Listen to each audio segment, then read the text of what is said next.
भागवत 4 अक्षरों से मिलकर बनी है भागवत। भा मतलब भाग्योदेन बहु जन्म समर्जितेन। जब बड़े कई जन्मों के भाग्य जागते हैं, कहते हैं जो भागवत श्रवण कर लेता है उनके जीवन के भा से भाग्य खुल जाते हैं। भा से भाग्य, भा से भाग्य, भाग गा मीन्स गुमान। गा के कहे थे गुमान मिट जाता है। जीवन में भागवत श्रवण करने वाले का अभिमान समाप्त हो जाता है। आपके अंदर यदि अभिमान है तो आपने भागवत नहीं सुनी, और अभिमान नहीं है तो आपने भागवत सुनी है। आम थोड़ा खट्टा है मतलब पका नहीं। पक गया होता तो वो क्या हो जाता? क्या हो जाता? वो मीठा हो जाता ना। जैसे आम यदि खट्टा है तो ये खट्टापन ये कह रहा है कि अभी ये कच्चा है। यदि आपके अंदर भी थोड़ी मोड़ी खटास है मतलब ये खटास कह रही है कि अभी आप कच्चे हैं। जब आप पक जाएंगे तब आपका स्वभाव मीठे आम की तरह मधुर हो जाएगा।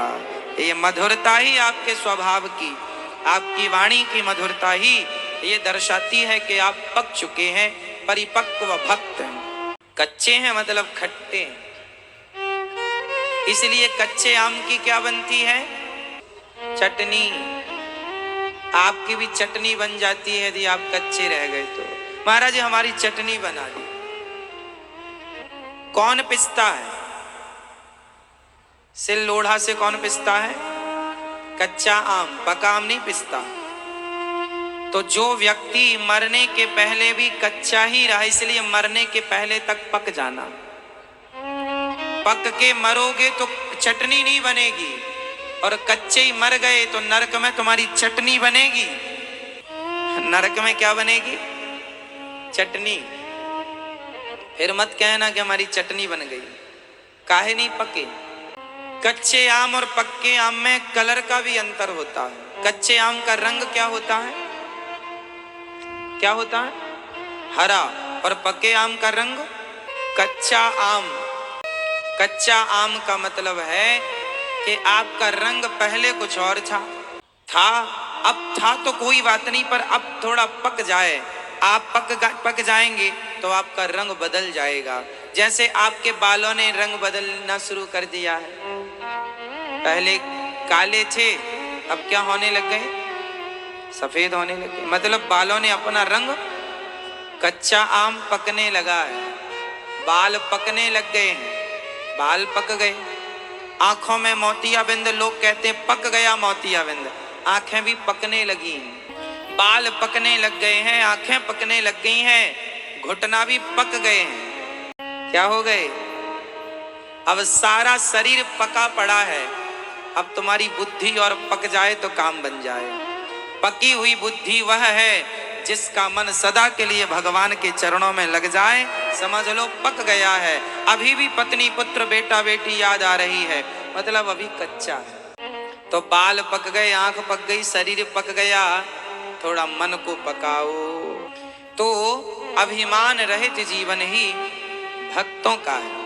तो वाक्य कहे बल बुद्धि, भागवत जी बल और बुद्धि बढ़ाती हैं। और ताके कहे तकदीर, जो भागवत जी श्रवण करता है उसकी तकदीर लोक परलोक दोनों बदल जाते हैं, सवर जाते हैं। भागवत श्रवण करने से क्या होता है जरा समझिएगा। भागवत सुनने से क्या होगा? धीरे धीरे आपके कान में, कान के द्वारा ये शब्द जो अंदर जाएंगे हृदय में। भगवान कहाँ से प्रवेश करते हैं? प्रविष्टः कर्णरंध्रेण। भगवान जब भी अंदर प्रवेश करेंगे तो कानों से प्रवेश करेंगे। इसलिए कानों से कथा सुनी जाती है। कथा सुनने से लाभ क्या है? महाराज जी भागवत सुनने से क्या होता है? एक बात बताएं, सारा सब कुछ सुनने से ही होता। सब कुछ क्या होता है?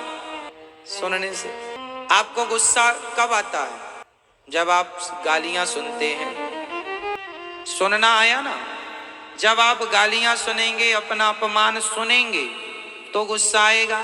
अच्छा आप बहरे हैं, और कोई आपको गालियां दे रहा है, आपको गुस्सा आएगा? तो पूरी फसाद की जड़ कौन है? कान। कानों से हम सब चीजें सुनते हैं।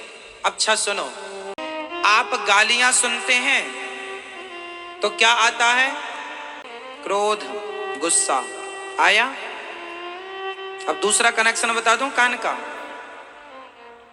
आप किसी स्त्री और किसी पुरुष के बारे में गंदी गंदी बातें करने लग जाए तो सुनने से आपके अंदर काम वासना जागने लग जाएगी। सुनने से हो रहा ना सब। सुनने से क्रोध भी आया, सुनने से काम भी आया, काम क्रोध। और सुनने से अरे उनके पास बड़ी गाड़ी है, बड़ा बंगला है, बड़ा नाम है, बड़ी इज्जत है, तो आपके अंदर सुनने से क्या आया? लोभ आया। आया तो कान ही फसाद की जड़ है कि नहीं? कान ही काम जगाता है, कान ही लोभ जगाता है, कान ही क्रोध जगाता है। इसलिए कहता हूं, कानों से ही यदि आप भागवत सुनने लग जाएं, भगवान की चर्चा सुनने लग जाएं तो क्या बढ़ जाएगा? क्या आएगा? कानों से गालियां सुनी तो क्या आया?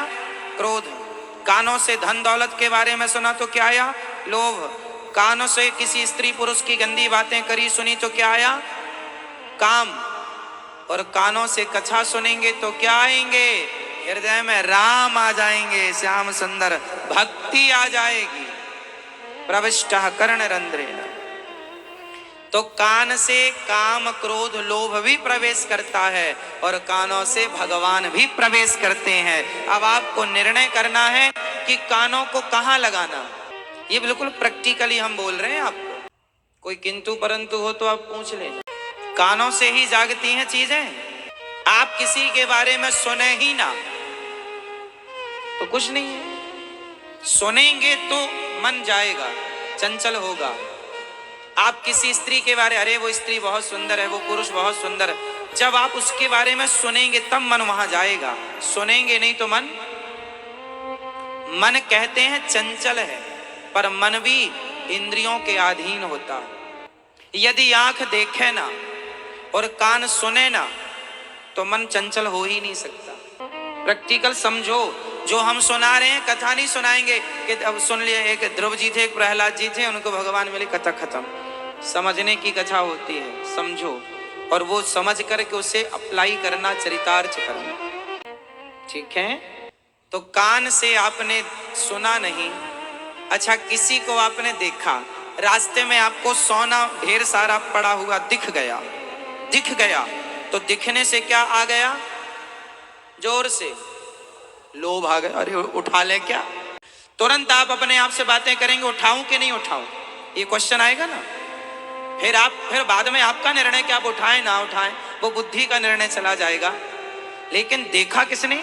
आंखों ने। और देख करके तुरंत किसको सूचना दी आंखों ने? लोभ नाम के व्यक्ति को। आंखें लोभ महाराज से जुड़ी रहती हैं, कान लोभ का ही चट्टे बट्टे हैं दोनों।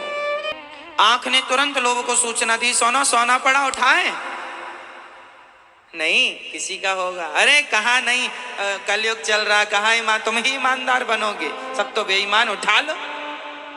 तुम देखो ऐसे, अब आप अपने आप को ऐसे समझाते हैं, जब भी आप कोई गलत काम करते हैं तो एक बार आपका मन, एक बार आपकी अंतरात्मा जरूर आपसे कहती है ये गलत है। बोलो हाँ या ना? सबकी अंतरात्मा एक बार कहती है ये गलत है, लेकिन आप उस अंतरात्मा को नहीं सुनते, और वही आत्मा की आवाज परमात्मा की आवाज होती है। जिस आवाज को आपने सुनकर अनसुना कर दिया और बाद में आप कहते हैं अरे हमने गलत काम किया तो भगवान ने रोका क्यों नहीं? अरे रोका था, तुमने माना ही नहीं, तो माने ही नहीं। तो कान का कनेक्शन भी है लोभ से और आंख का कनेक्शन भी है। आंख का कनेक्शन किससे है? धन को देखा आंख ने तो किसको सूचना दी? लोभ को। और किसी सुंदर स्त्री और सुंदर पुरुष को देखा आंख ने तो किसको सूचना दी? काम को, वासना को। काम जगाती है ना आंख, सुंदर स्त्री दिखाई पड़ गई तो बार बार आदमी उसे देखता, सुंदर पुरुष दिखाई पड़ गया बार बार उसे देखता है। उसको देखकर उसके अंदर क्या जाग रहा है? काम। तो आंख ने किसको सूचना दे दी?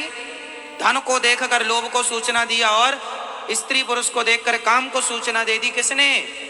आंख ने। ये तुम्हारी आंख तुम्हारे साथ बहुत बड़ी गद्दारी कर रही है। और यदि आंख ने देख लिया कि आपके बेटे को किसी ने मारा है, तो आंख किसे सूचना देगी? आंख किसे सूचित करेगी तुरंत? कितना साइंटिफिक समझा रहा हूं आपको, बिल्कुल साइंस है, ये प्रत्यक्ष है, ये प्रैक्टिकली ज्ञान है। बोलो हाँ या ना? यदि आपके बेटे को किसी ने मारा और आपकी आंखों ने देख लिया, तो तुरंत वो देखी आंख किसे सूचना देगी? किसको? क्रोध को।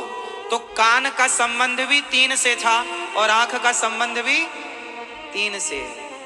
तो आपके अंदर काम, क्रोध, लोभ, इन तीनों के 2 गुप्तचर विशेष हैं, एक आंख और एक। इसलिए आंख संभालो। और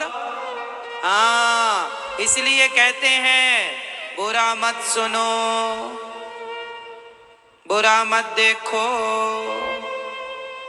और तीसरी फसाद की जड़ है जिह्वा, मुंह। आप जब बोलते हैं ना, कुछ भी बोल जाते हैं, इसलिए विचार करके बोला करो। शब्दों में बड़ी जान होती है, इन्हीं से आरती, अरदास और अजान होती है।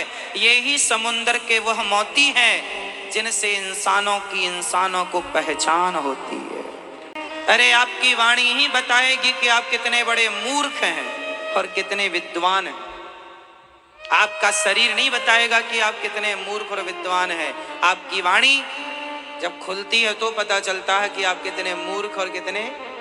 आप चुपचाप खड़े रहें तो आपको देख के कोई नहीं बता सकता कि आप मूर्ख हैं कि ज्ञानी हैं। जब आपकी वाणी खुलती है तो आपकी वाणी के बोलने चालने के ढंग से आदमी समझ लेता है कि कितना पढ़ा लिखा हो, कितना लंठ है, मूर्ख है।